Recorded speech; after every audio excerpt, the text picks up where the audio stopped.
রাব্বুল আমিন বিশ্বনবী জনাবে মুহাম্মদুর রাসূলুল্লাহ সাল্লাল্লাহু আলাইহি ওয়াসাল্লামের দৃষ্টি আকর্ষণ করে নবীজিকে বললেন, ইয়া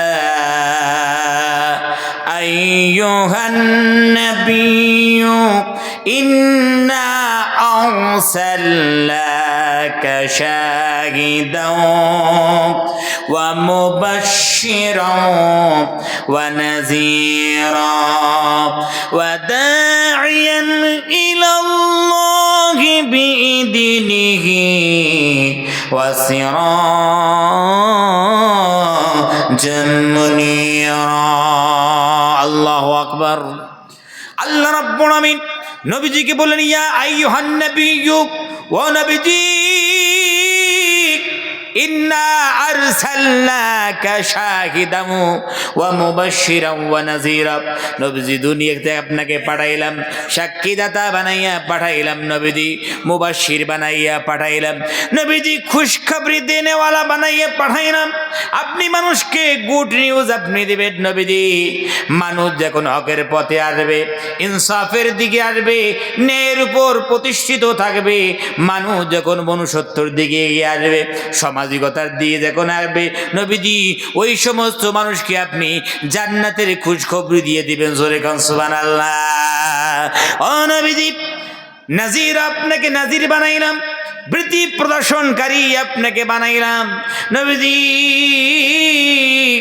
মানুষ যখন মানুষের জমিনের আইল ঠেলাঠেলি করবে, মানুষের মাল যখন আত্মসাৎ করবে, নবীজি মানুষ যখন হকের পথে আসবে না, ইনসাফের পথে যখন আসবে না, হারাম খেয়ে খেয়ে জীবন যাপন করবে, নবীজি হারামের যখন বাজার গরম হয়ে যাবে, ও নবীজি নারীরা যখন বেপর্দায় ঘোরাঘুরি করবে, মানুষের মধ্যে যখন মনুষ্যত্ব থাকবে না, সমাজের মধ্যে যখন সামাজিকতা থাকবে না, নবীজি তখন মানুষকে আপনি জাহান্নামের ভয় দেখাবেন।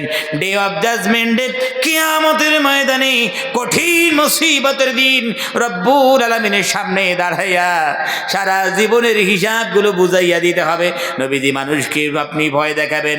নবীজি যান, এই জন্য আপনাকে নাজির বানাইলাম। ওয়া দা'iয়ান ইলাল্লাহি বিইذনিহি ওয়া সিরাজাম মুনীরা। ও নবীজি যান, আপনি মানুষকে অন্ধকার অমানিসা থেকে বার করে আনুন, ইল্লিগাল থেকে বার করে আনুন, হকের পথে নিয়ে আসুন, ইনসাফের পথে নিয়ে আসুন, মানুষকে মনুষ্যত্বের পথে নিয়ে আসুন, সামাজিকতার পথে নিয়ে আসুন। নবীজি আনবেন কেমনে? মানুষ অন্ধকার অমানিসার জালে নিমজ্জিত, নবীজি আপনি আনবেন কেমনে? আল্লাহ রাব্বুল আমিন বললেন, নবীজি ফাযাক্কির, মানুষকে নসিহত করুন, মানুষকে উপদেশ দিন, নবীজি মানুষের সামনে আপনি বয়ান করুন। ইন্নামা আনতা মুযাক্কির, নবীজি आप तो नसीहत करने वाले हैं। ज़ोरे का सुभानअल्लाह बिहम्दिही। নবীজি নসিহতের মাধ্যমে আপনি ডাকুন। নবীজি সারাদিন ধরে মানুষের দাঁড়ে দাঁড়ে হকের বাণী পৌঁছাইয়া দিলেন। নবীজি মনুষ্যত্বের কথা বললেন, ইনসাফের কথা বললেন, ন্যায়ের কথা বললেন, লিগালের কথা বললেন, হালালের কথা বললেন, নবীজি সামাজিকতার কথা বললেন। কিন্তু তারপরও মানুষ যদি আপনার কথা না শোনে, 1 বছর সংগ্রাম করলেন নবীজি, 1 শতাব্দী সংগ্রাম করলেন, মানুষ যদি আপনার হকের কথাগুলো না মানে, মানুষ যদি আল্লাহর পথে না আসতে চায়, মানুষ যদি কোরআনের কনস্টিটিউশনগুলো যদি না মানে, নবীজি আপনি কি করবেন? লাঠি চার্জ করে কি তাদেরকে মুসলমান বানাইবেন নাকি? নবীজি চাপ ক্রিয়েট করে কি মানুষের কলবে কলবে আপনি কি কালিমা ঢুকাইবেন নাকি? আল্লাহ রাব্বুল আমিন প্রকাশ্যে বললেন, নবীজি লাস্তা আলাইহিম বিমুসাইতির, নবীজি লাঠি চার্জ করে আপনি কাউকে মুসলমান বানাইতে পারবেন না। নবীজি লাঠি চার্জ करने वाला বানাই আপনাকে পাঠাই নাই, ইন্নামা আনতা মুযাক্কির। নবীজি নসিহত করুন, মানুষকে হকের পথে ডাকুন। মানুষ যদি না আসে নবীজি লাঠি চার্জ করতে পারবেন না, বম্বিং করে নবীজি কাউকে মুসলমান বানাতে পারবেন না, নবীজি চাপ ক্রিয়েট করে মুসলমান বানাতে পারবেন না। আল্লাহ রাব্বুল আলামিন সুন্দর করে বলে দিলেন, নবীজি লাস্তা আলাইহিম বিমুসাইতির, আপনি শাসন করে আপনি কাউকে হকের পথে নিয়ে আসতে পারবেন না। এর নাম ইসলাম, এর নাম ইসলাম। পৃথিবীর কোন মাইকার দেখাতে পারবে না বিশ্বনবী জনাবি মুহাম্মদ রাসূলুল্লাহ সাল্লাল্লাহু আলাইহি সাল্লাম সারা জীবন ফার্স্ট অ্যাটাক করেছে। কারো দম নেই, কোন ইতিহাসের পাতা খুলে দেখায় যে নবী করিম সাল্লাল্লাহু আলাইহি সাল্লাম তিনি ফার্স্ট অ্যাটাক করেছেন, কারো দম নেই। তিনি প্রথমে যুদ্ধে জড়িয়েছেন, পৃথিবীর কোনো মানুষ দেখাতে পারবে না। নবী করিম সাল্লাল্লাহু আলাইহি সাল্লাম ইন্টারফেয়ার করেছেন, ইন্টারসেপশন করেছেন, গতিরোধ করেছেন। আত্মরক্ষার খাতিরে যতটুকু বল প্রয়োগ করলে পরে আত্মরক্ষা হবে ততটুকু করেছেন, তার বাইরে করেন নাই। জোরে কল সুবহানাল্লাহ বিহামদিহি। নবী করিম সাল্লাল্লাহু আলাইহি সাল্লাম যখন ফাইট করতে যাইতেন, যখন মানুষের সঙ্গে যুদ্ধ করতে যাইতেন আত্মরক্ষার খাতিরে, নবী করিম সাল্লাল্লাহু আলাইহি সাল্লাম নিজের সেনাদলদেরকে বলতেন, এই শোনো সাহাবীরা, মা বোনের উপরে তোমরা জীবনে আক্রমণ করবে না, কোনো বয়স্ক মানুষের উপর তোমরা হামলা করবে না, বাচ্চাদের উপর শিশুদের উপর আক্রমণ করবে না, খ্যাত খামার তোমরা নষ্ট করবে না। এর নাম ইসলাম। নবী করিম সাল্লাল্লাহু আলাইহি ওয়াসাল্লাম জীবন যাপন করেছেন। হযরত আয়েশা সিদ্দিকা রাদিয়াল্লাহু তাআলা আনহা তিনি বলেন, নবী করিম সাল্লাল্লাহু আলাইহি ওয়াসাল্লাম ব্যক্তিগত বিষয়ে জীবনে কারো প্রতিশোধ গ্রহণ করেন নাই। জোরে কান সুবহানাল্লাহ বিহামদিহি। নবী সাল্লাল্লাহু আলাইহি ওয়াসাল্লাম ইয়াসফাহু, তিনি মাফ করে দিয়েছেন, দরগুজার করে দিয়েছেন। ইতিহাস সাক্ষী। নবীজি সাল্লাল্লাহু আলাইহি সাল্লাম যখন হকের বাণী পৌঁছাতে শুরু করলেন, ইনসাফের কথাগুলো যখন মানুষের সামনে রাখতে চেষ্টা করলেন, তখন ওই আহলে মক্কারা ভাবলো, হায় রে, মুহাম্মদ যখন বক্তৃতা দেয়, মুহাম্মদ যখন কোরআন পড়ে, মুহাম্মদ যখন হকের কথাগুলো বলে, মুহাম্মদ যখন সামাজিকতার কথাগুলো যখন বলে, মানুষ তো লুপিয়ে নেয়, মানুষ তো মুহাম্মদের হয়ে যায়, মুহাম্মদের উপর বিশ্বাস স্থাপন করে, মুহাম্মদকে আখির রাসূল প্রফেট মেসেঞ্জার হিসেবে বেড়ে নেয়। এভাবে যদি চলতে থাকে তাহলে পরে আমাদের নেতাগিরি তো আর বেশি দিন চলবে না। ওই জন্য তারা পার্লামেন্টের মধ্যে বিল পেশ করলো, হায় রে, মুহাম্মদের এই মিশনকে রুখতে হবে, মুহাম্মদের মধ্যে প্রতিবন্ধকতা সৃষ্টি করতে হবে, না হলে পরে আমাদের বেশি দিন নেতাগিরি আর চলবে না। ওই জন্য পার্লামেন্ট থেকে বিল পাস হয়ে গেল, মুহাম্মদকে সামাজিক বয়কট করো, মুসলমানকে সামাজিক বয়কট করো। প্যারে হাজিরিন, মুসলমানদেরকে সামাজিক বয়কট করা হলো, একটা জায়গার মধ্যে রাখা হলো, বিশ্বনবী সাল্লাল্লাহু আলাইহি সাল্লামকে রাখা হলো, আর বলা হলো কোনো আত্মীয় স্বজন তাদের সঙ্গে সম্পর্ক রাখতে পারবে না, সাহায্য করতে পারবে না, সহযোগিতা করতে পারবে না, হেল্প করতে পারবে না, সম্পর্ক রাখতে পারবে না, তাল্লুক নেই রাখ सकते। এভাবে সব নিয়ম কানুন যখন বানানো হলো, নবী করিম সাল্লাল্লাহু আলাইহি সাল্লাম সেখানে ওই নির্দিষ্ট জায়গার মধ্যে জীবনযাপন করতে শুরু করলেন, সাহাবায়ে কেরাম জীবনযাপন করতে শুরু করলেন। খাবার যতটুকু সঙ্গে নিয়ে গেছিলেন সব শেষ হয়ে গেল। আল্লাহর নবী বিশ্বনবী জনাবি মুহাম্মদুর রাসূলুল্লাহ সাল্লাল্লাহু আলাইহি সাল্লাম এবং সাহাবায়ে কেরাম গাছের পাতা খেয়ে খেয়ে জীবন পরিচালনা করতে বাধ্য হয়ে গেলেন। ছোট্ট ছোট্ট শিশুরা মায়ের দুগ্ধ পায় না, মায়ের দুগ্ধ সিনার মধ্যে শুকিয়ে গেছে, মা যেহেতু খাওয়ার কোনো বস্তু পায় না বলে মায়ের সিনার মধ্যে দুগ্ধ শুকে গেছে। ছোট্ট ছোট্ট বাচ্চারা ক্ষুধার জ্বালায় দুনিয়া থেকে বিদায় নিয়ে চলে গেছে, আর্তনাদ চিৎকার দিয়েছে, কান্না করেছে। এখন আহলে মক্কারা শুনেছে, অট্টহাসি দিয়েছে। প্যারে হাজিরিন, আল্লাহ রাব্বুল আলামিন নবীজি সাল্লাল্লাহু আলাইহি ওয়াসাল্লামকে যখন মুক্তি দান করলেন, উল্লেখযোগ্য সময় যখন আল্লাহর নবী করিম সাল্লাল্লাহু আলাইহি ওয়াসাল্লাম যখন তিনি কাটাইলেন, কাটাবার পর আল্লাহ যখন প্রসাদ দিলেন, মুক্তি যখন আল্লাহ রাব্বুল আলামিন দিলেন, এখন কাফেররা মনে করলো, হায় রে, তারপরেও তো মুহাম্মদের দিকে মানুষ তো দৌড়ায়, মুহাম্মদকে কবুল করে নেয়, মুহাম্মদ মোহাম্মদকে রসুল বলে মানে। এখন কি করি, মোহাম্মদকে তো এভাবে আমরা বশ করতে পারলাম না। তখন পার্লামেন্টে 20 পার হয়ে গেল, বিল পেশ করা হলো যে মোহাম্মদের এই মিশনকে যদি আমরা খতম করতে চাই, আসলে মোহাম্মদকে হত্যা করে দুনিয়ার থেকে চিরবিদায় করে দিতে হবে। কিন্তু এটা করবে কে? মুহাম্মাদের উপর হামলা করবে কে? কোনো গোত্র পারবে না, কোনো গোত্র সাহস রাখে না, কোনো কবিলা সাহস রাখে না। মুহাম্মদ সাল্লাল্লাহু আলাইহি সাল্লাম তিনি হচ্ছেন উজু খানদারের মানুষ। যদি হামলা করে পরবর্তীতে হয়তো পারে তারা বদলা নিতে পারে। ওই জন্য কারো সাহস হলো না। পার্লামেন্ট থেকে বিল পাস হয়ে গেল। একটা কাজ করে প্রত্যেকটা গোত্রে একটা একটা করে মানুষ উপস্থিত থাকবে, মুহাম্মদের বাড়িটা ঘেরাও করা হবে। মুহাম্মদের বাড়ি ঘেরাও করে মুহাম্মদকে কতল করা হবে। মুহাম্মদকে চিরতরে বিদায় করে দিলে পরে আর ইসলাম বলে আর দুনিয়াতে কিছুই থাকবে না। পরিকল্পনা করা হলো। প্যারে হাজিরিন, আল্লাহ রাব্বুল আলামিন বিশ্বনবী জনাবে মুহাম্মদুর রাসূলুল্লাহ সাল্লাল্লাহু আলাইহি ওয়াসাল্লামকে জানিয়ে দিলেন, নবীজি আপনি আর জন্মভূমিতে থাকতে পারবেন না। নবীজি মক্কা ছেড়ে মদিনার দিকে চলে যান। বিশ্বনবী সাল্লাল্লাহু আলাইহি ওয়াসাল্লাম আল্লাহর আদেশ ক্রমে হযরতে আবু বকর সিদ্দিক রাদিয়াল্লাহু তাআলা আনহুকে সঙ্গে নিয়ে মক্কা থেকে মদিনার দিকে রওনা হয়ে গেলেন। নবীজি সাল্লাল্লাহু আলাইহি ওয়াসাল্লাম কাবার দিকে তাকিয়ে বারবার তাকিয়ে দুটো চোখের পানি ছেড়ে দিয়ে কান্না করেন, রে কাবারে, তো চত্র থেকে আমি হকের বাণীগুলো পৌঁছাতাম, হকের বাণীগুলো মানুষের দাঁড়ে দাঁড়ে আমি নিয়ে যেতাম, কিন্তু তোমার বাসিন্দা আমাকে থাকতে দিল না। নবীজি সাল্লাল্লাহু আলাইহি ওয়াসাল্লাম বারাক্রান্ত মন নিয়ে মদিনার দিকে যখন হিজরত করেছেন, মনে মনে ভেবেছেন, আয় রে, এখানে তো আমি ইতমিনানের সঙ্গে হকের কথাগুলো মানুষের দাঁড়ে পৌঁছাইতে পারলাম না। মদিনায় যাবার পর স্বস্তির নিঃশ্বাস নিয়ে, একটা স্বস্তির নিঃশ্বাস নিয়ে আমি সেখানে ইতমিনার সঙ্গে হকের বাণীগুলো মানুষের দাঁড়ে দাঁড়ে পৌঁছাবো, কিন্তু আহলে মক্কাদের এটাও হজম হলো না। তারা এখন আল্লাহর নবীর উপর, মদিনার উপর আক্রমণ করার জন্য প্রস্তুতি নিচ্ছে। ভাই, ওই জন্য হয়ে গেল বদরের যুদ্ধ সংগঠিত, এখন উহুদের যুদ্ধ সংগঠিত হলো। বিশ্বনবী জনাবে মুহাম্মদুর রাসূলুল্লাহ সাল্লাল্লাহু আলাইহি ওয়াসাল্লামের দন্দন মোবারক শহীদ হয়ে গেল। আল্লাহর নবী রক্তাক্ত হয়ে গেলেন। সাহাবায়ে কেরামদের মধ্য থেকে 70 জন সাহাবা দুনিয়া থেকে বিদায় নিয়ে চলে গেলেন, শহীদ হয়ে গেলেন।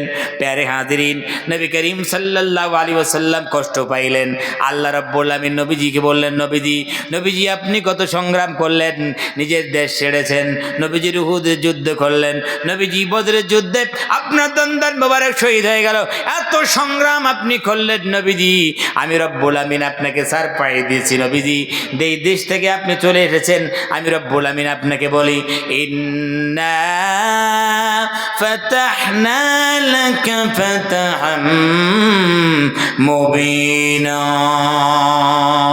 ও নবীজি, আপনাকে দেশ থেকে তাড়াবার জন্য ওরা খুব চেষ্টা করেছিল। নবীজি আপনি দেশ ছেড়ে চলে এসেছেন, একটা কথা আপনি শুনুন, আমি আল্লাহ ওয়াদা দিলাম একদিন আপনাকে আমি আল্লাহ সুবহানাহু ওয়া তাআলা মক্কা রাজত্ব আপনার হাতে তুলে দেব। জোরে কোন সুবহানাল্লাহ। নবীজি ফাতহাম মুবিনা, প্রকাশ্য বিজয় দান করব। নবীজি আমি ওয়াদা দিলাম আপনাকে। আল্লাহ রাব্বুল আমিন ওয়াদা পুরো করলেন। জোরে কোন সুবহানাল্লাহ। নবী করিম সাল্লাল্লাহু আলাইহি সাল্লাম বিজয় বিষয়ে মক্কায় দাখিল হলেন। সাহাবায়ে কেরাম দাখিল হইলেন। কোনো ফাইট হলো না, কোনো যুদ্ধ হলো না, প্যারে হাজিরিন সংঘর্ষ হলো না। মক্কায় যখন দাখিল হইলেন, আল্লাহ রাব্বুল আমিন যখন রাজত্ব যখন দিলেন, ক্ষমতা যখন দিলেন, সাহাবায়ে কেরাম যখন ক্ষমতা পাইলেন, তখন সাহাবারা মক্কা কাবার চত্বরে দাঁড়িয়ে স্লোগান দিতে শুরু করলো বলিষ্ঠ কণ্ঠে, মনে মনে বলতে চাইল, শোনো, এরা তো আমাদেরকে কষ্ট দিয়েছে, আজকে তো আমরা আজকে রাজত্ব পেয়েছি।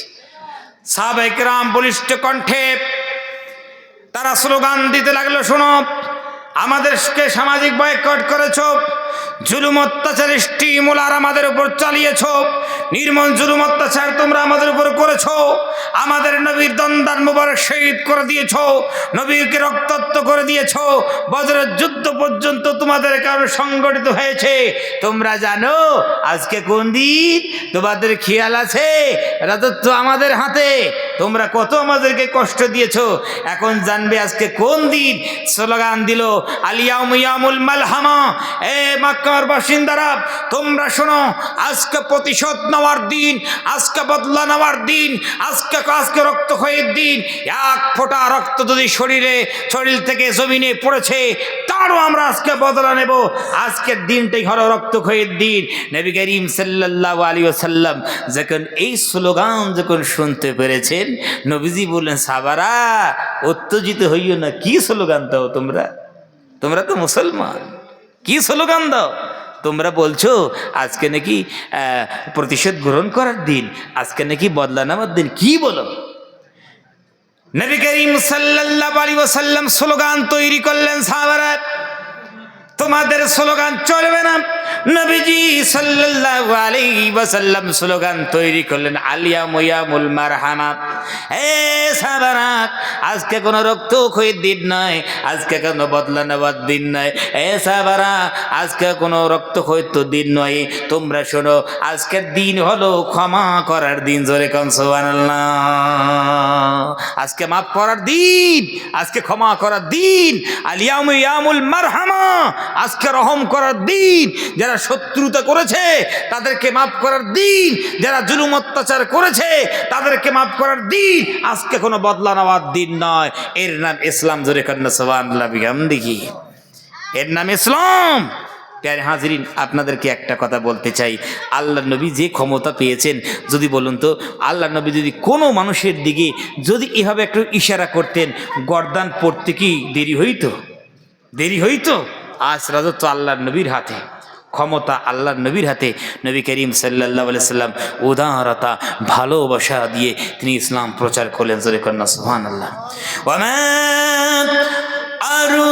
আরসালনাকা ইল্লা রাহমাতাল লিল আলামিন। আল্লাহ রাব্বুল আলামিন কয়, ও নবীজি, সারা পৃথিবীর জন্য আপনাকে রহমত বানিয়ে পাঠিয়েছে। জোরে কোন সুবহানাল্লাহ। নবীজি, আপনি এক রহমত নন, আপনি মুসলমানদের জন্য রহমত, আপনি গায়ের মুসলিমের জন্য রহমত, আপনি পশু পাখির জন্য রহমত। নবীজি, আপনি গাছের জন্য রহমত। জোরে কোন সুবহানাল্লাহ। নবী করিম সাল্লাল্লাহু আলাইহি সাল্লাম তিনি বলেন, বিনা কোনো কারণে যদি কেউ একটা গাছের পাতা পর্যন্ত ছেড়ে, কাল কিয়ামতের ময়দানে কঠিন মুসিবতের দিন আল্লাহর কাছে জবাবদিহি করতে হবে যে কেন সে গাছের পাতা ছিঁড়েছিল। জোরে কোন সুবহানাল্লাহ বিহামদি।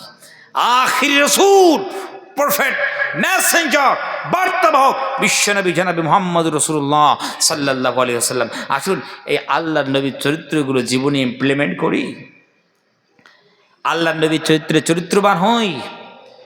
ভাই আসুন একটা কথা আপনাদেরকে বলতে চাই, আপনাদের কেউ ক্ষতি করলো, কেউ দোষ করলো, তার প্রতিশোধ নেবেন। যেমন প্রতিশোধ তেমন আনন্দ হতে পারে। আপনি প্রতিশোধ নিলেন, একদিন আনন্দ হতে পারে। একটু মোটা হাড়ে নিয়েছেন, 1 মাস আনন্দ হচ্ছে। আরও একটু শক্ত সীমার প্রতিশোধ গ্রহণ করেছেন, 1 বছর আপনার আনন্দ হইল, 1 শতাব্দী হইতে পারে।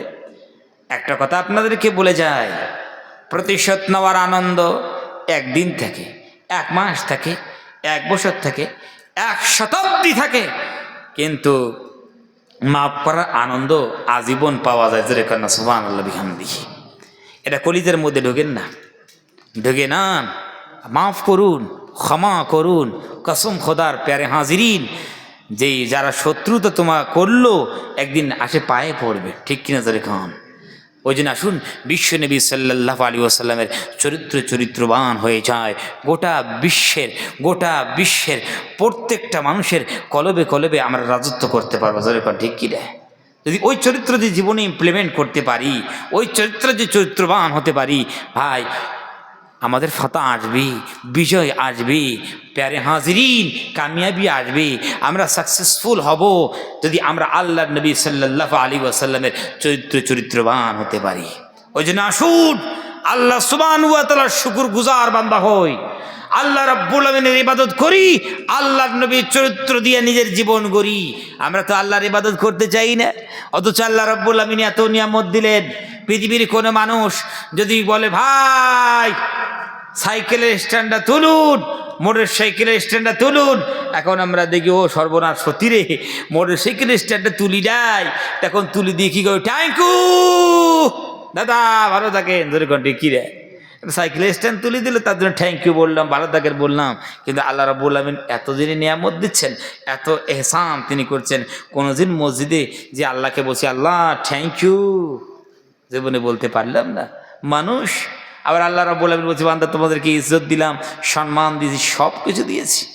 আল্লাহ বলে বান্দা কি করো, অস্বীকার আমাকে করো, কি করে করো, তোমার অস্তিত্ব ছিল না, আমি রাব্বুল আমিন জান দিলাম, প্রাণ দিলাম, সব কিছু দিলাম। বান্দারে মায়ের গর্ভে ছিলে, আমি চাইলে মরা সন্তান আকারে দুনিয়ার মধ্যে বার করে দিতে পারতাম, পারতেন না আল্লাহ? সুন্দর করে তৈরি করলেন। না আমরা আল্লাহকে অস্বীকার করি, আল্লাহর ইবাদতগুলো করতে চাই না। আল্লাহ রাব্বুল আমিন বলে বান্দারে কাইফা তাকফুরুনা বিল্লাহি ওয়া কুনতুম আমওয়াত। বান্দারে কি করে তোমরা অস্বীকার করো, আমার অস্বীকার কেমনে করো? তোমরা ছিলে মুর্দা, তোমরা ছিলে মৃত, আমি রব্বুল আমিন তোমাদের ভিতর জান দিয়েছি, প্রাণ দিয়েছি। বান্দারে কি করে অস্বীকার তোমরা করো? আজ মানবি না, সময় আসবে, মালাকুল মউত যখন চিঠিখানা নিয়ে আসবে না, সময় আর পাবি না, দুনিয়ার থেকে বিদায় নিবি, আবার কবরে জিন্দা করে সারা জীবনের হিসাব খেতাবগুলো বুঝিয়ে নেব। সুম্মা ইলাইনা তুরজাউন, আমার কাছে প্রত্যাবর্তন একদিন তোমাকে করতে হবে। ভুলে যাও না, আমাকে ভুলে যাও না। কবিতার ভাষা সুন্দর করে বলে, যখন তোমার কেউ ছিল না তখন ছিলাম আমি, এখন তোমার সব হয়েছে, পর হয়েছি আমি। বান্দারে যখন তোমার কেউ ছিল না আমি আল্লাহই ছিলাম, আমি আল্লাহ রাব্বুল আমিন তোমার ভিতর জান দিলাম, তোমার ভিতর প্রাণ দিলাম, আর এখন পৃথিবীতে সব পেয়েছো, আমি আল্লাহকে সাইড করে দিয়েছো, আসতে হবে সারা জীবন থাকার জন্য, দুনিয়াতে তুমি আসো নাই। কবি আর একজন কবি তার বাজা সুন্দর করে বলে, জগা জি লাগানি কি ये दुनिया नहीं है, जगह जी लगाने की ये दुनिया नहीं है, इबरत की जा है तमाशा गा नहीं है। সুবহানাল্লাহ বিহামদিহি। কবি সুন্দর করে বলতে চাইল, পৃথিবীর বাইরা তোমরা কি বলে করো, জায়গা জি লাগানে কি দুনিয়া নেই হ্যাঁ, এটা মন বসানোর জায়গা নয়, এটা মন লাগানোর জায়গা নয়। ইবরত কি যা হ্যাঁ, এটা তো শিক্ষা অর্জনের জায়গা, এটা তো আমলের জায়গা। তামাশা গা নেই হ্যাঁ, এটা কোনো নাট্যমঞ্চ নয়। নাট্যমঞ্চ মনে করো না, নাট্যমঞ্চে উঠলে আর নাট্যমঞ্চ থেকে নেমে গেলে জবাবদিহি করতে হবে না, এমন মনে করো না। দুনিয়ার বুকে এসেছো, কাল কিয়ামতের ময়দানে কঠিন মুসিবতের দিন আল্লাহ রাব্বুল আলামিনের আদালতে দাঁড়িয়ে সারা জীবনে এমনকি পৃথিবীতে এক গ্লাস পানি পান করেছো, তারও যতক্ষণ পর্যন্ত হিসাব দিতে পারবে না ততক্ষণ পর্যন্ত আল্লাহর দরবার থেকে চুল সম পরিমাণ পা তোমার এদিক ওদিক হিলবে না। কি মনে করেছো মানুষ আল্লাহকে মানতে চায় না, আল্লাহর ভয় কলিজার মধ্যে রাখতে চায় না? কত বয়ান, কত ওয়াজ, কত নসিহাত, এই মাদ্রাসার মেহনত, তাবলীগের মেহনত, খানকাই মেহনত, প্যারে হাজিরিন, মানুষ আল্লাহকে মানতে চায় না, আল্লাহর ভয় কলিজার মধ্যে রাখতে চায় না। আজ একটা মানুষ প্রতিনিয়ত একটা মশার কামড়ে মশারির তলে ঢুকছে, ধরুন ঠিক কিনা? ওই ব্যক্তিটাই আল্লাহর ভয়ে মসজিদ ঢুকতে পারে না। তাহলে আমরা কোন কায়দার মুসলমান হয়ে গেছি বুঝতে পারছি তো? আদর্শগুলো তো নাই। আমরা নিজে মুসলমান হয়ে ইসলামকে কুলুষিত করে দিয়েছি। ইসলাম ধর্মটা খুব সোজা ধর্ম, সরল ধর্ম, আসান ধর্ম, বিজ্ঞানসম্মত ধর্ম, সেই ধর্মটাকে আমরা নষ্ট করে দিয়েছি। আমরা মুসলমানরাই দায়ী, ঠিক কিনা জোরে কন? প্যারে হাজিরিন, ওই যে দুইজন বন্ধু, এক বন্ধু কানা আর এক বন্ধু ভালো। দুইজনেই মাসোরা করে ঘুরতে গিয়েছে। যখন ঘুরতে গিয়েছে তো দুজন খিদা পেয়েছে, তো ভালো বন্ধু কোথার থেকে নাকি একটু ক্ষীর নিয়ে এসেছে কানা বন্ধুর কাছে। কানা বন্ধুকে, কি ভাই কানা বন্ধু খিদে পেয়েছে? বলছি হ্যাঁ ভাই। বলছে ক্ষীর খাবে? কানা বন্ধুকে, সর্বনাশ, ক্ষীর কি জিনিস ভাই, আমি তো জীবনেই শুনিনি, ক্ষীর আবার কেমন হয়? তখন ভালো বন্ধুকে, সর্বনাশ, তুমি ক্ষীর বোঝো না? বলছে না ভাই, ক্ষীর বুঝি না। বলে পাগল, ক্ষীর সাদা হয়। কেমন হয় ধরে কন? ক্ষীর কেমন হয়? সাদা হয়। কানা বন্ধুকে, সর্বনাশ, সাদা আবার কেমন হয়? আমি তো সাদাও জানি না, জীবনে কি সাদা আমি দেখেছি? তুমি সাদা দেখো নাই? বলছে না, আমি সাদা দেখি নেই, জানি না তো সাদা কেমন হয়। তখন ভালো বন্ধুকে, সর্বনাশ, সে তো সাদাও বোঝে না, কেমনে বুঝেই রে? এখন ভালো বন্ধু কয়, আরে পাগল, সাদা বগের মতো হয়। কিসের মতো জোরে কন? কিসের মতো? সাদা কিসের মতো হয়? বগ চেনেন কি চেনেন না? বলছি বগের মতো হয়। এখন কানা বন্ধুকে, সর্বনাশ, আমি তো বগও চিনি নে। এরকম ঠিকই রে, আমি তো বগও চিনি নে। তখন ভালো বন্ধুকে, সর্বনাশ, এক তো ক্ষীর আনতে কষ্ট হইল, তোমাকে খাওয়াইতে গিয়ে আর এক কষ্ট, তুমি সাদাও বোঝো না আর বগও বোঝো না। বলছে না ভাই, জীবনে তো দেখি না, বগ তো বুঝি না, বগ কেমন হয়। ভালো বন্ধুর মাথা ঘুরে গেছে, কেমনে বুঝেই রি, এ তো বগও বুঝি না। তখন ভালো বন্ধুর মাথার মধ্যে এটা বুদ্ধি এলো, বগ বুঝেইতে হইবে, নিজের হাতখানা বগের মতো করে দিয়েছে। কানা বন্ধুর হাতখানা নিজের হাতের মধ্যে দিয়ে কয়, এই তোরা 14 গোষ্ঠী কানায় থাকলি, বগ বুঝিস না, এই দেখ এটা হচ্ছে বগের মাথা। বলো বুঝলাম। ওইটা বগের গলা বুঝি, তাও বুঝেছি। বলছি এটা বগের পেট, বুঝি, এটাও বুঝেছি। ওটা বগের এটা লেজ, বুঝি, এটাও বুঝলাম। এখন কানাবন্ধুকে যখন এভাবে একটু মোটামুটি আইডিয়া দিয়েছে, তখন কানাবন্ধু এদিক ওদিক করে নাড়াচাড়া করে দেখে, সর্বনাশ ভাই, এত টেরা বাঁকা ক্ষীর তো আমি খাবো না। এই যা ক্ষীরের অবস্থা, তুমি কোন কায়দার ক্ষীর নিয়ে এসো ভাই, এই টেরা বেঁকা ক্ষীর আমি জীবনেই খাবো না। এমনি তো জনমের কানা, আবার যদি টেরা বেঁকা ক্ষীর যদি খাই, গলায় আটকিয়ে যাবে, আমি আরো বেকায়দায় পড়বো। ভাই তোমার ক্ষীর আমার দরকার নাই। আপনাদেরকে বলি, আসলেই কি ক্ষীরটা টেরা বেঁকা ছিল? যেরকম ছিল ভাই, ক্ষীর তো একদম ভালো জিনিস, সরল জিনিস, নরম জিনিস।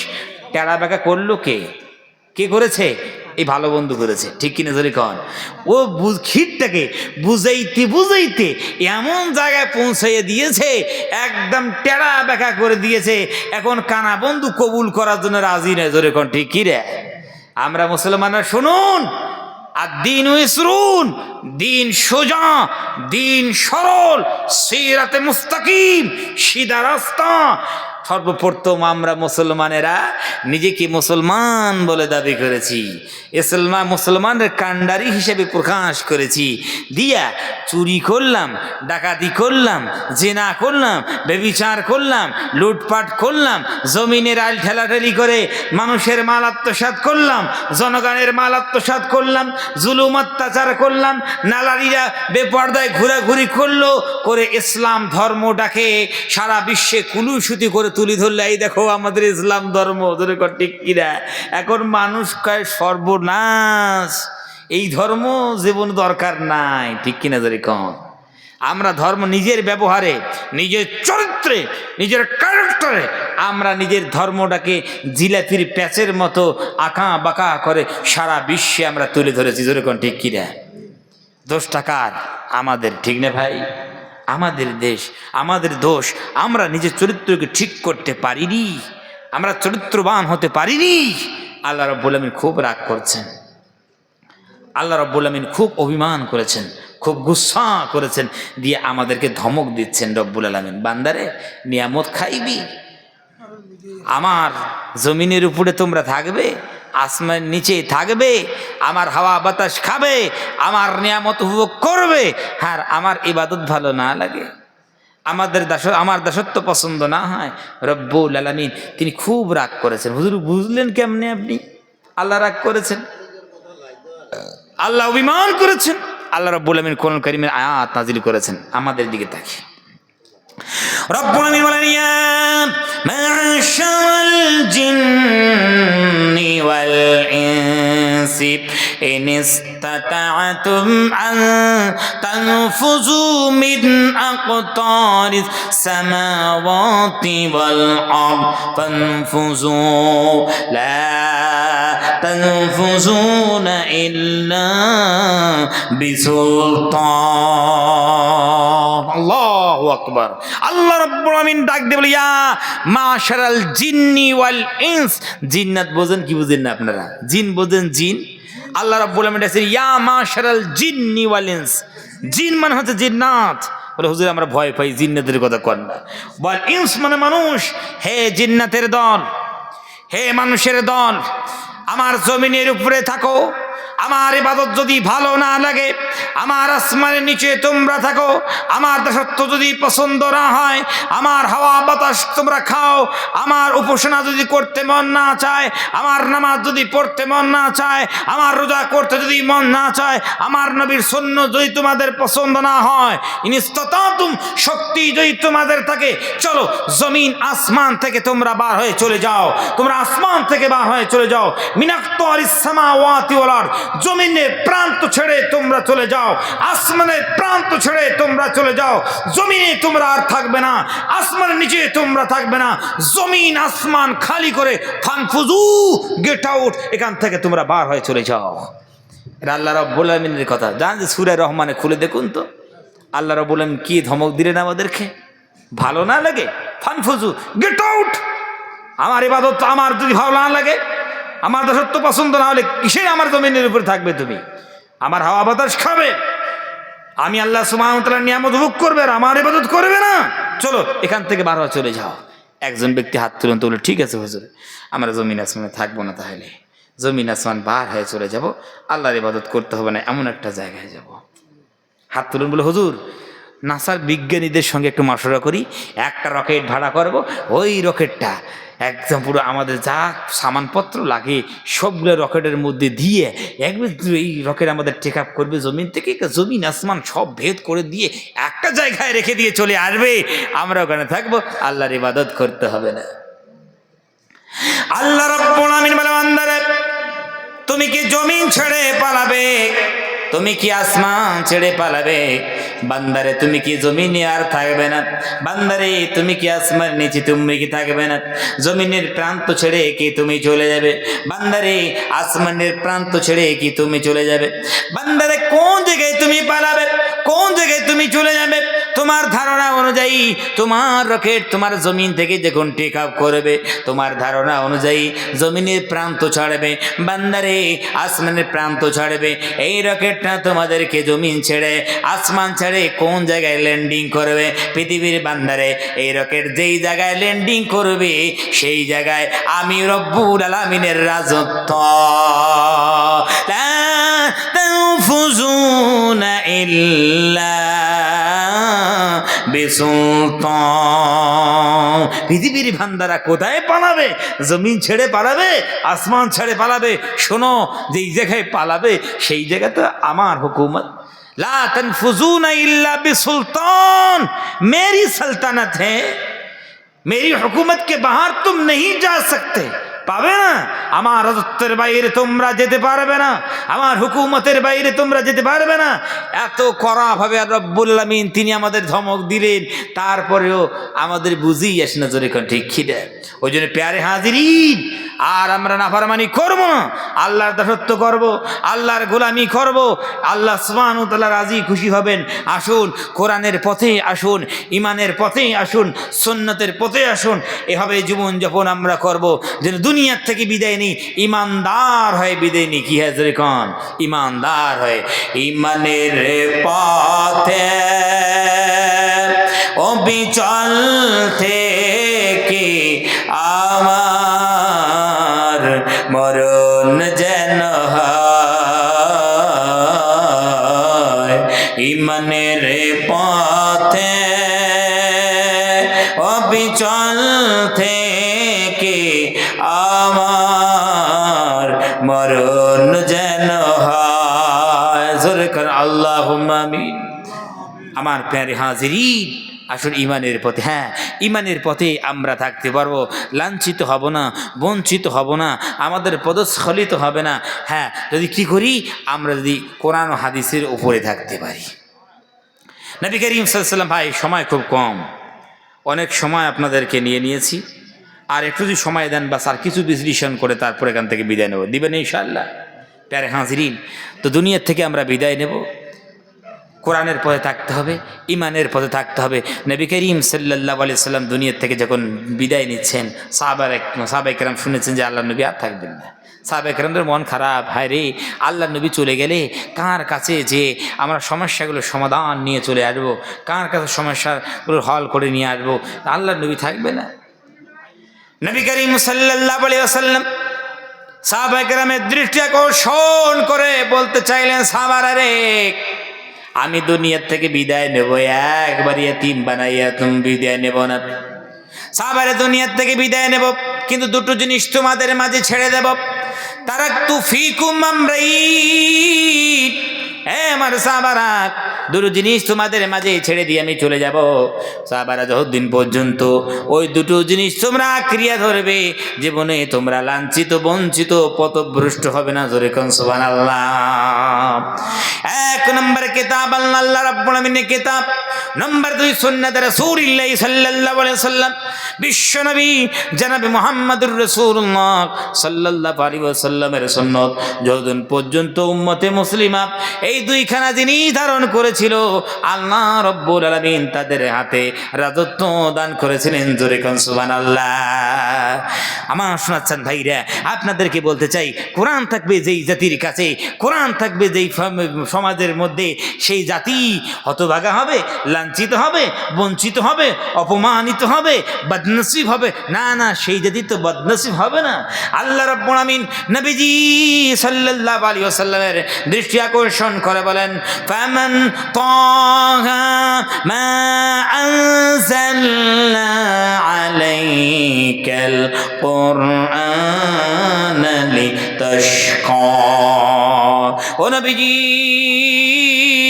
কোরআন আপনাকে এই জন্য দেই নেই নবীজি, আপনি বদনসিব হবেন, হতভাগা আপনি হবেন, লাঞ্ছিত আপনি হবেন নবীজি।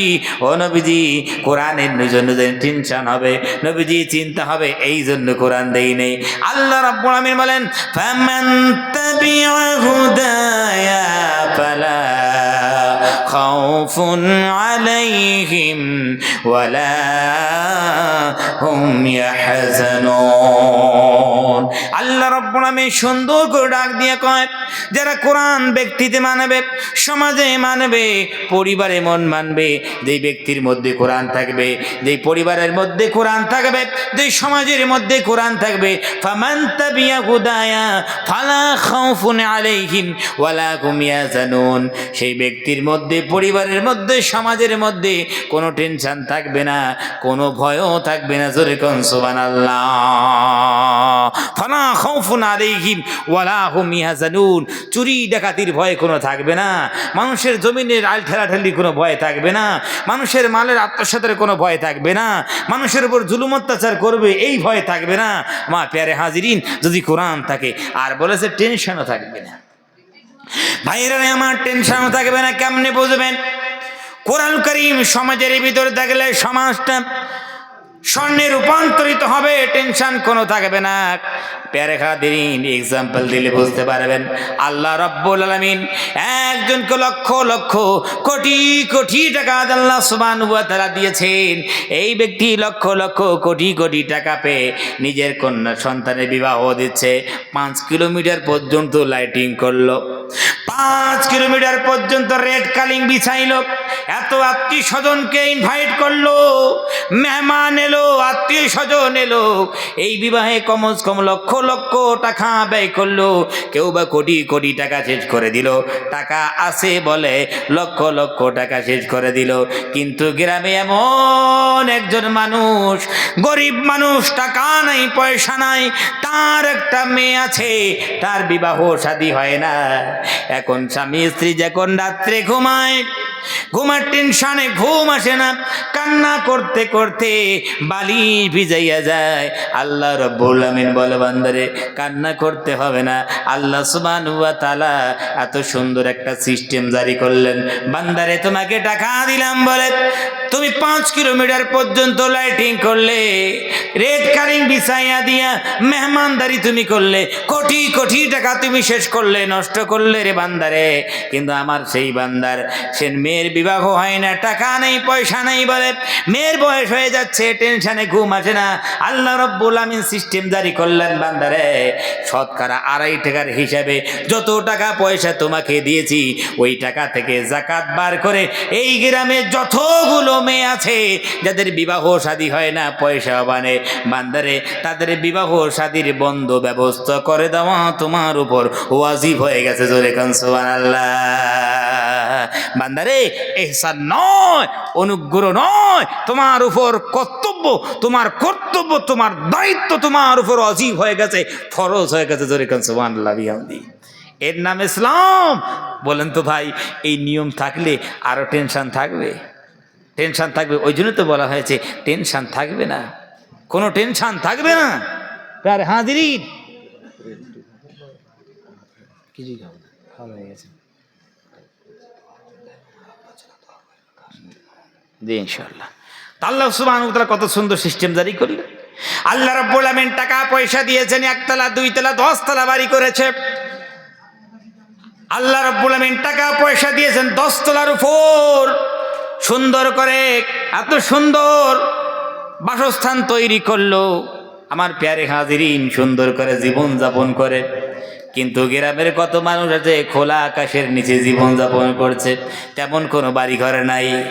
শীতের রাত্রে, কনকনে শীতের রাত, দামি দামি কম্বল মুড়িয়ে ঘুমায়, কিন্তু কত মানুষ তার কাছে কম্বল নেই। এই শীতের রাত, কনকনে শীতের রাত কাঁপতে কাঁপতে অতিবাহিত করে। আল্লাহ রাব্বুল আলামিন বান্দাদের জন্য সিস্টেম জারি করলেন, বান্দারে যাকাতের টাকা দিয়া তোমার মধ্যে তোমাদের যতটুকু সম্পদ আমি দিয়েছি যাকাত বার করে দেখো, কার কম্বল নাই, কার বাড়ি নাই, কার ঘর নাই।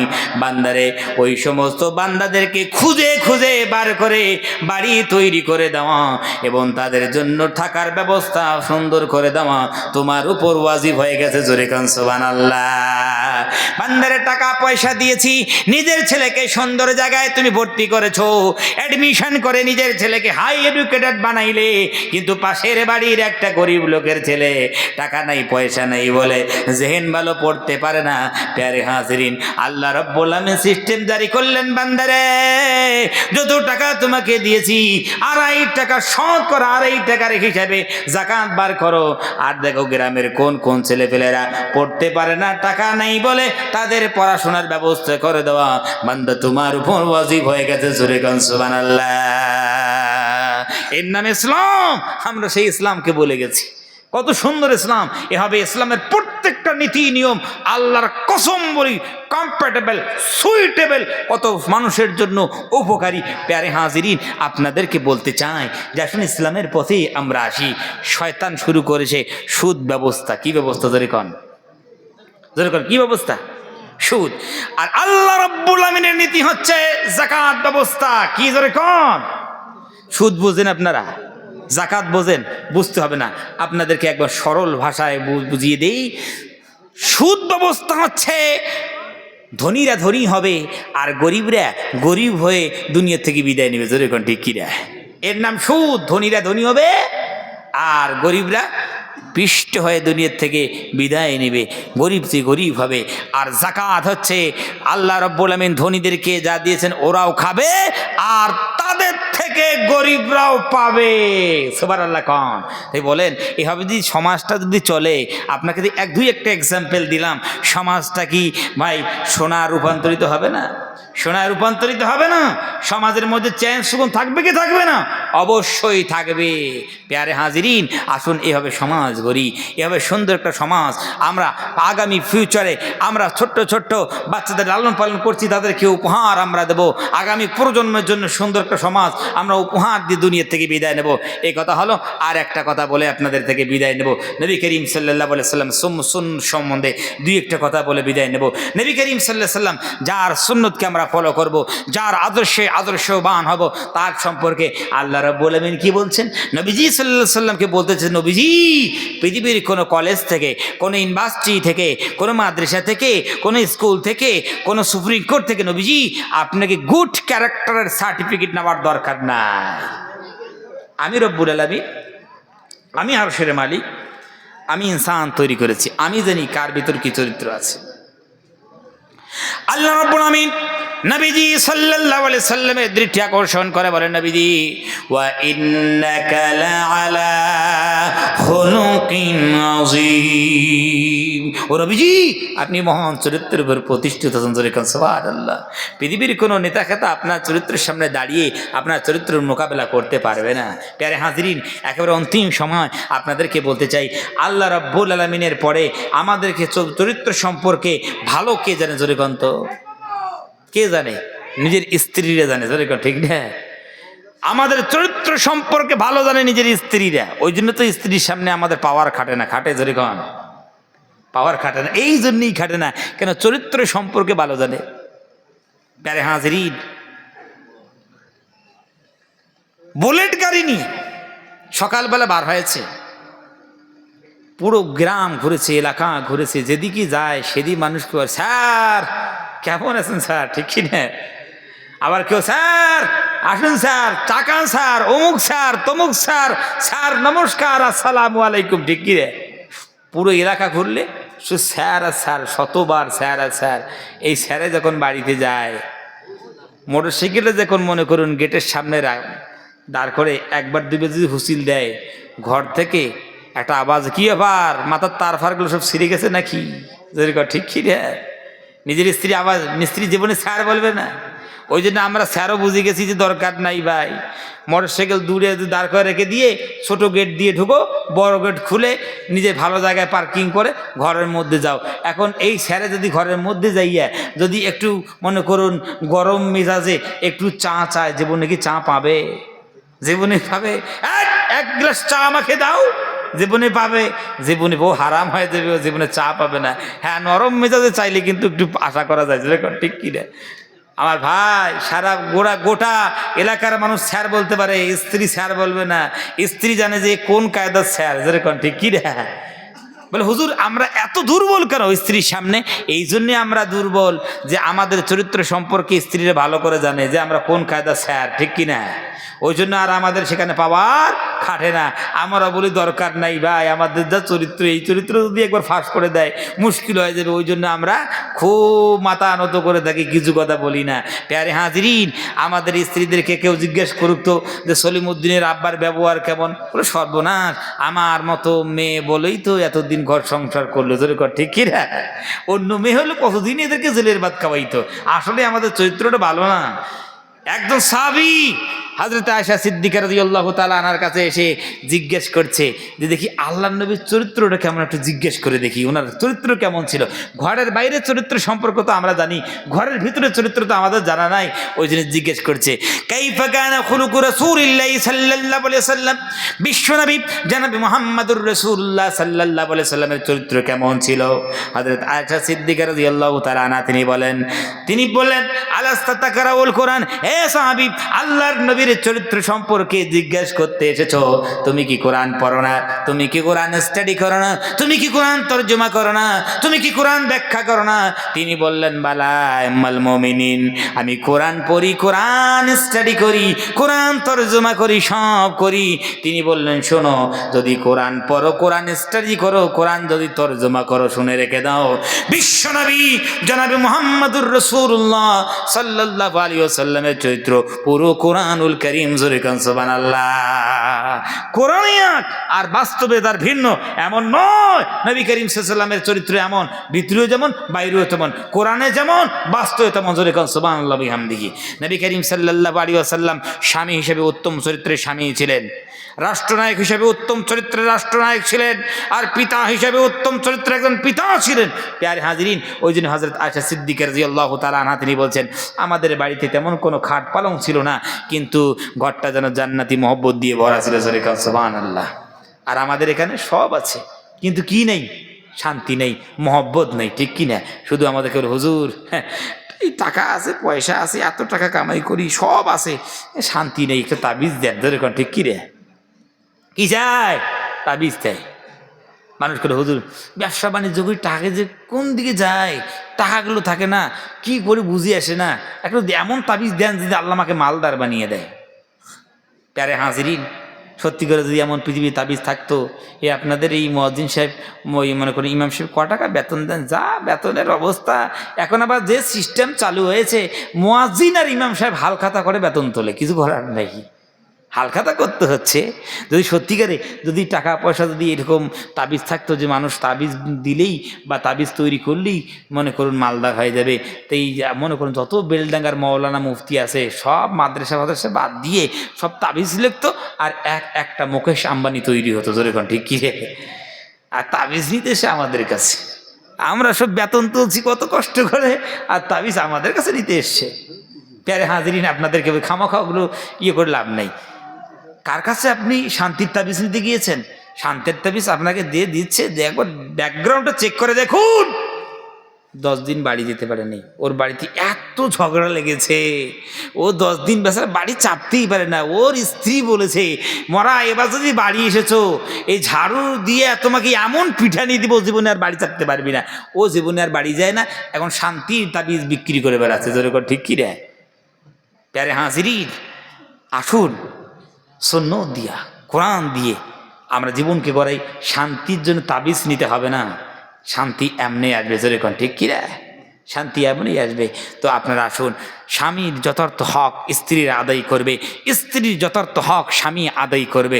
আল্লাহর কসম, বাড়িতে কিছু না থাকতে পারে, কিন্তু জান্নাতি মহব্বত দিয়ে বাড়িতে ভরে যাবে, জোরে কোন সুবহানাল্লাহ বিহামদি। করবেন ইনশাআল্লাহ, করবেন ইনশাআল্লাহ। অনেক সময় হয়ে গেছে, আপনারা অনেক সময় আমাকে দিয়েছেন, এই জন্য আপনাদেরকে জাযাকুমুল্লাহ খায়র, আহসানাল জাযা। কই সভাপতি সাহেবকে তো আখেরি মুনাজাত করে দিই।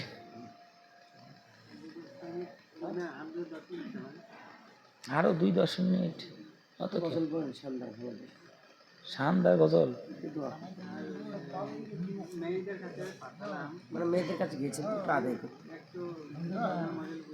ও মা বোনরা আছে নাকি? সর্বনাশ, তো বলবেন তো, মারা অনেক আছে না? আলহামদুলিল্লাহ। আসলে সর্বপ্রথম মা বোনদের পয়সা দিয়ে ইসলাম প্রতিষ্ঠিত হয়েছে, সুবহানাল্লাহ। কার পয়সা দিয়ে? হযরত খাদিজাতুল কুবরা রাদিয়াল্লাহু তাআলা আনহা, তিনি ওই সময় যে টাকা পয়সা সম্পদ নবী করিম সাল্লাল্লাহু আলাইহি সাল্লামকে যা দিয়েছেন, কত কোটি কোটি টাকা হবে, কোটি কোটি টাকা। ওই জন্য মা বোনরা একটু যদি আঁচল ঝাড়ে, সত্যি করে ব্যাগ বোঝাই হয়ে যাবে। ব্যাগ দিয়ে আসেন ইনশাল্লাহ, 1 ব্যাগ টাকা না আসলে তো বলবেন আমাকে, দেন ব্যাগটা দিয়ে দেন এখন মা বোনরা দয়া মেহেরবানি করে। আর মা বোনদের টাকা তো অনেক, লক্ষ্মীর ভান্ডার তো পাচ্ছে, বাপরে বাপ, লাইন আবার দিবি না, অনেক দিয়েছে না, আলহামদুলিল্লাহ। মা বোনদেরকে বলতে চাই, ও মা, ও বোনেরা, জান্নাত যেতে চান আপনারা? জান্নাত যদি যেতে চান, জান্নাতের দরজা কয়টা ধরে কন? 8টা। একটা জান্নাত, এটা কি রোজাদাররা এই জান্নাত দিয়ে, এই দরজা দিয়ে ঢুকবে, অমুক ওই দরজা দিয়ে ঢুকবে, অমুক আবিদ ওই দরজা দিয়ে ঢুকবে। 8টা দরজা আল্লাহ রাব্বুল আমিন জান্নাতের বানিয়ে রেখেছেন। মা বোনরা যদি 4টে কাজ করে, আল্লাহ রাব্বুল আমিন একটা ভিআইপি কার্ড দিবেন, ওই 8টা দরজা দিয়ে যেটাই ইচ্ছে সেই দরজা দিয়ে জান্নাতে ঢুকতে পারে, জোরে কর সুবহানাল্লাহ। 4টে কাজ, কটা কাজ? বিশ্বনবী সাল্লাল্লাহু আলাইহি ওয়াসাল্লাম বলেন, ইদা সাল্লাতিল মারআতু খামসাহা, যখন মা বোনরা 5 ওয়াক্ত নামাজ পড়বে, ওয়া তাসুমা শাহরাহা, এবং রমজান মাসের রোজা রাখবে। কোন মাস ধরে? কোন? 5 ওয়াক্ত নামাজ, 1 নম্বরে 5 ওয়াক্ত নামাজ, তারপরে রমজান মাসের রোজা। বিশ্বনবী সাল্লাল্লাহু আলাইহি ওয়াসাল্লাম তিনি বলেন ওয়া হাসানাত ফারজাহা, পর্দা মেনটেন করে জীবন যাপন করবে। নবী করিম সাল্লাল্লাহু আলাইহি ওয়াসাল্লাম বললেন পর্দা মেনটেন, সতীত্বর হেফাজত করবে, পর্দা মেনটেন করে জীবন যাপন করবে। 3 নম্বর হচ্ছে পর্দা মেনটেন করে জীবন যাপন করা। কোরআনুল কারীমের ভিতরে আল্লাহ রাব্বুল আমিন সর্বপ্রথম মা বোনদের হুকুম দিলেন, হে আমার বান্দীরা, ওয়াকারনা ফি বুয়ুতিকুন্না, তোমরা ঘরের মধ্যে অবস্থান করো। ওয়া যেটা ঘরের বাইরে ঘুরে বেড়াও না, যত্র তত্ত্ব ঘরের বাইরে ঘুরে বেড়াও না। তোমরা জাহেলিয়াতের জামানার মতো অর্ধ উলঙ্গ হয়ে আটো শাটো কাপড় পরিধান করে, মশারির জালের মতো পরিধান করে এভাবে তোমরা ঘুরে বেড়াও না। আল্লাহ সুবহানাহু ওয়া তাআলা হুকুম দিলেন। এদিকের মা বোনরা আলহামদুলিল্লাহ ঘরেই থেকে, বেশি বাড়াবার করে না, বার হওয়াই করে না। খুব ভালো মা বোন আলহামদুলিল্লাহ, পর্দা পশিদে থাকে। কি করে আমরা থাকে না? পর্দা পশিদে থাকে কি থাকে না, এর জন্য একটা শুধু আপনার ট্রাই করবেন, একটা জিনিস দিয়ে দেখবেন, তুই ফেরি হেলা যখন আসবে, নিজের যখন মনে করুন মাইকের সাউন্ডটা একটু বাড়িয়ে দেবে, এই আওয়াজ যতদূর পর্যন্ত যাবে, ওখান থেকে মা বোনরা পুরো হুড়ুর করে মৌমাছির চাকের মতো চলে আসবে, যে ফেরিয়ালাকে ঘিরে ফেলবে। যেরকম ঠিক কিরা আপনার দিকে মা বোনরা ভালো, ফেরিয়ালার কাছে যায় না। খুব ভালো একটা জায়গায় এসেছি আলহামদুলিল্লাহ, নাম করা জায়গা, ফেরিয়ালার কাছে মা বোনরা যায় না। কারা? আমার মায়েরা, আমার বোনেরা, আমার স্ত্রী, আমার বৌমা। নাই কোনো একটা ভালো মতো কাপড় মাথায়, নাই কোনো একটা ওড়না, চলে এসেছে ফেরিয়ালার কাছে। আর ফেরি যতগুলো মানুষ করে, সব মানুষগুলো ডেট ফেল বুড়োরাই ফেরি করে। কি করে আপনারা? বুড়োরা উঠতে পারে না, বসতে পারে না, ওই বুড়োরাই সাইকেল নিয়ে ফেরি করছে। কি করে আপনারা? মোটর সাইকেল নিয়ে, ভ্যান নিয়ে। হ্যাঁ, আরে টকবকে নৌজওয়ানরা ফেরি করে, ঠিক কিরা? এদের সামনে চলে এলো কারা? আমার মা, আমার বোন, আমার স্ত্রী, আমার বৌমা। গায়রত কাহা চলে গেই? লজ্জা কোথায় চলে গেল? একজন পরপুরুষের সামনে মা, মাথায় কোনো কাপড় নাই, বুকে কোনো ওড়না নাই, আপনি দাঁড়িয়ে গেলেন। আপনাদেরকে বলতে চাই, ঘরে থাকুন। আপনার স্বামী সব কিছু প্রয়োজন মিটিয়ে দিতে পারে, বাজার ঘাট যা আছে সবগুলো করে দিতে পারে, একজোড়া চুড়ি কিনতে পারবে না? সুন্দর করে আনি দিতে পারবে? মা, একটু চুড়ি পরার জন্য নিজের হাতখানা আপনি একজন ওই ফেরিয়ালের হাতে হাতে তুলে দিলেন। ইস, গায়রাত, লজ্জা থাকা দরকার আছে। মনে করেন কোনো বাবার ওই ফেরিয়াল আবার কি ওদের চালাক দেখুন, ওরা বলে দেখেন ভাবি, আমার কাছে আপনারা কিন্তু চুড়ি নিচ্ছেন, একটা কথা শুনুন, আমি যদি নিজ হাত দিয়ে পড়ে দেই, ভাঙলে কিন্তু আমার যাবে, আর বাড়ি নিয়ে যদি ভাঙেন, আমি কিন্তু আর দেবো না, ঠিক কিনা? মা বোন ডাকে, ওরে বাবা, আমার তো লক্ষ্মীর ভাণ্ডারের টাকা, এই চুড়ি নিতে যদি ভাঙে তাহলে মুশকিল হয়ে যাবে। মা বোনটা প্রচুর চালাক, বলে ভাই তুমি পড়ে দাও, মানে নিজের ভাই এসে গেছে, মানে নিজেই তুমি পড়ে দাও। মা বোনটা নিজের হাতখানা বাড়িয়ে দিল। ও মা, ও বোনেরা, নিজের হাতখানা বাড়িয়ে দিলেন ফেরিহেলার সামনে। এটা চুড়ি পরিধান করা হলো না, জাহান্নামের ইন্ধন পরিধান করা হলো। এই কবিরা গুনাহ হয়ে গেছে, এই হাত জাহান্নামে, সরাসরি জাহান্নামের মধ্যে যাবে, জাহান্নামে দগ্ধ হবে। আমার মা বোনেরা, কেন বুঝেন না আপনারা? প্যারে হাজিরিন, আপনাদেরকে বলতে চাই, যদি মনে করুন স্বামী বাজার থেকে চুড়ি নিয়ে এসেছে নিজের পছন্দ মোতাবেক, নিজের পছন্দ মোতাবেক, আর স্ত্রীর হাত ধরে যদি স্বামী একবার চুড়িখানা পরাইয়ে দিতে শুরু করে, আর স্ত্রী যদি স্বামীকে দেখে মুচকি হেসে দেয়, আর স্বামী যদি স্ত্রীকে দেখে মুচকি হেসে দেয়, আল্লাহ রাব্বুল আমিনের আর খুশি হয়ে যায়। আল্লাহ রাব্বুল আমিন এদের সগীরা গুনাহগুলো মাফ করে দেন। জোরে কান সুবহানাল্লাহ। সগীরা গুনাহগুলো মাফ। স্বামী যদি হাত ধরে একবার মুচকি হেসে দেয়, সগীরা গুনাহগুলো মাফ হয়ে যায়। আর আমরা ফেরিহেলার সাথে হাত বাড়াচ্ছি। ও মা বোনেরা, আর ফেরিহেলার কাছে আপনারা যাবেন না, পর্দা মেনটেন করে চলুন। আমার মায়েরা, আপনার দয়া মেহেরবানি করে, এই অনেকগুলো মা আছে, আর বিবাহ 3 মাস হয় না, 4 মাস হয়নি, দেখবেন যে মশারির জালের মতো কাপড় ছাড়া আর ওদের নসিবই হয় না। কত কি রে, হ্যাঁ, ওই কাপড় পরে ঘুরে বেড়াচ্ছে, পেটের 2 অংশ খুলে গেছে, হাফ ব্লাউজ গায়ে দিয়েছে, এমনি এখান থেকে হাফ ডানা, আবার এখান থেকে আবার হাফ, আবার মশারির জাল ধরে কোন ঠিক কি রে। আমার মায়েরা, আমার বোনেরা, আপনাদেরকে একটা প্রশ্ন করি, যদি মনে করুন বংশগত কেউ যদি মনে করুন বোরকা পরে অথবা কোনো মাদ্রাসায় পড়েছে, খুব ভদ্রশালীর মনে করুন পর্দা মেনটেন করে জীবনযাপন করে, ওই মেয়েটাকে যদি বলা হয় যে এই বাজারে দাঁড়িয়ে তোমার এই যে বোরকার হাতাখানা এখান থেকে এই পর্যন্ত তুলে দাও, তোমাকে 10,000 টাকা পুরস্কার দেওয়া হবে, তুলবে? জোরে কন, বুকে হাত দিয়ে কন তুলবে? যদি কোনো মা বোনকে বেলডাঙ্গা বা রেজিনা করে বলা হয় শাড়ি পরার পর পেটের 2 অংশ যতটুকু বার হয় অতটুকু নয়, শুধু 4 ইঞ্চি, তুমি নিজের বোরখাটা তুলে এই বেলডাঙ্গায় অথবা রেজিনগরের ময়দানে বা বাজারে তুমি একটু দেখিয়ে দাও, তোমাকে 50,000 টাকা পুরস্কার দেওয়া হবে, কোনো মা বোন রাজি হইবে? বোরকা পরনেওয়ালি মা বোন 50,000 টাকা দিলেও পেটের 1 অংশ মানুষকে দেখার জন্য রাজি নয়। যেরকম রাজি রাজি না, 20,000 টাকা দিলেও নিজের হাতখানা দেখার জন্য রাজি নয়। আর আমার মায়েরা, আমার বোনেরা, আমার বৌমা, আমার স্ত্রী বিনা টাকায় শাড়ি পরিধান করে নিজের পেটের 2 অংশ পুরো গ্রামকে দেখাচ্ছে, বিবাহে শাদীতে গিয়েছে, অনুষ্ঠানে গিয়েছে, সেখানে দেখাচ্ছে, কোনো লজ্জা তাদের লাগলো না?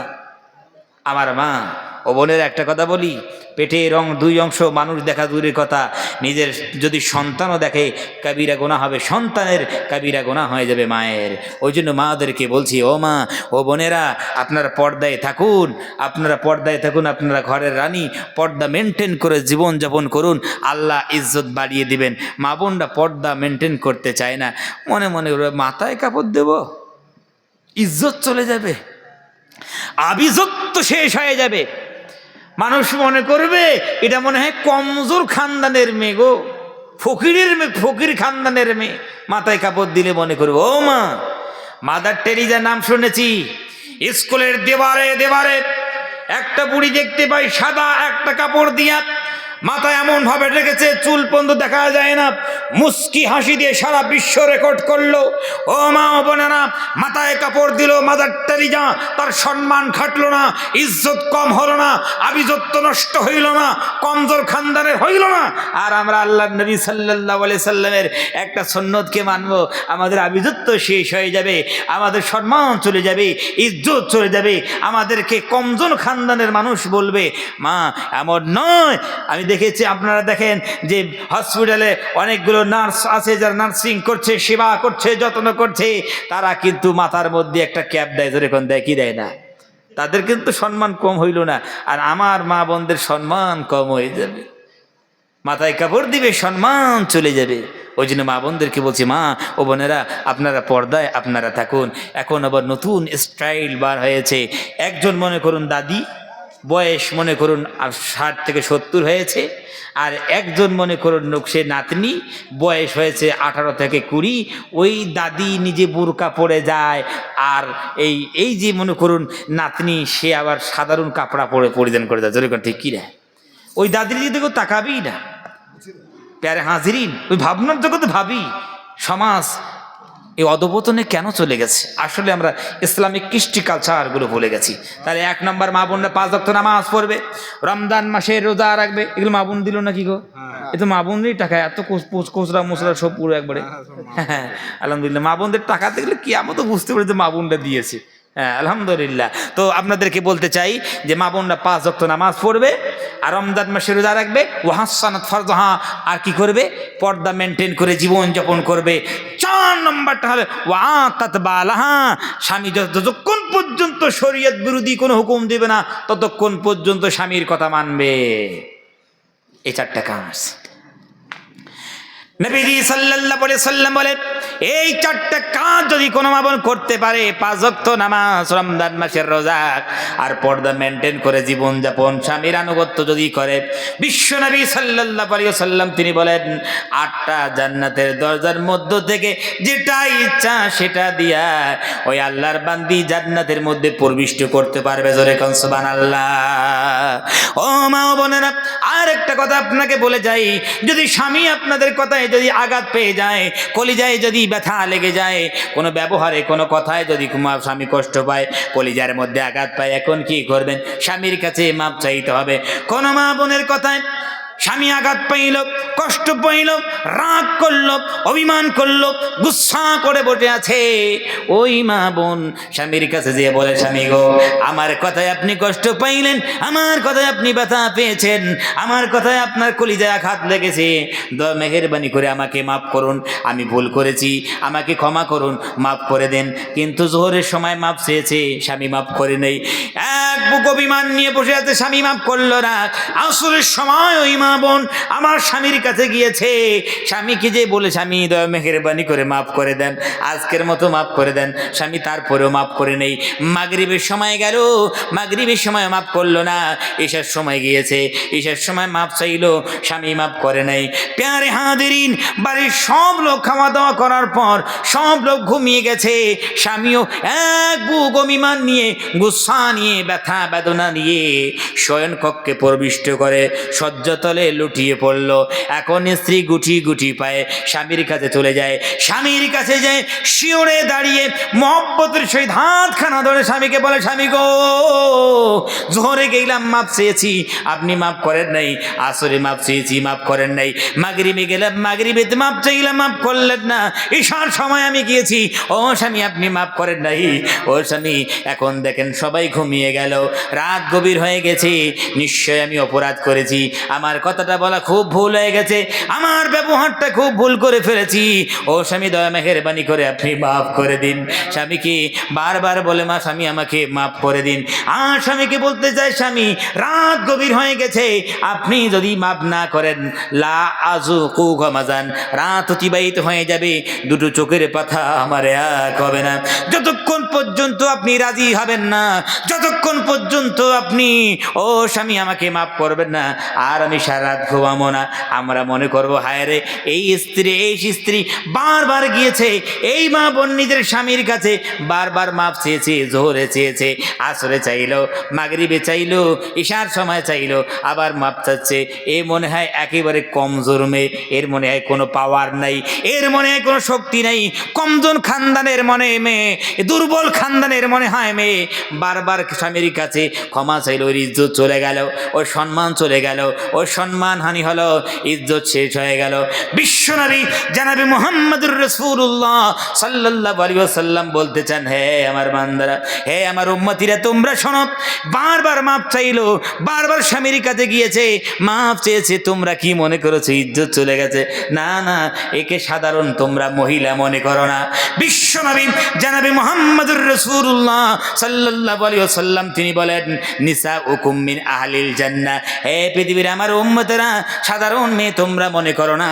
এই বারবার যাওয়া আসার কারণে আল্লাহ রব্বুল আলামিন এমন ইজ্জত বাড়িয়ে দিয়েছে, বিশ্বনবী ঘোষণা করলেন, এই নারী জান্নাতি নারী হয়ে গেছে। জোরে কোন সুবহানাল্লাহ।